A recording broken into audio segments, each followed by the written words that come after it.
The Toyota Highlander key fob battery replacement is a straightforward process. First, gather your tools: a new CR232 battery and a small flathead screwdriver or prying tool. Locate the small notch or seam on the side of the key fob.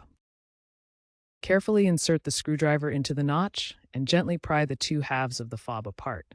Avoid using excessive force to prevent cracking the plastic casing. Once open, you'll see the CR232 battery held in place by a metal clip. Use the screwdriver to gently lift the old battery out, noting its orientation with the positive side facing up. This is essential for correct replacement. With the key fob open, insert the new CR2032 battery into the clip, ensuring the positive plus side is facing up. Snap the battery securely into place.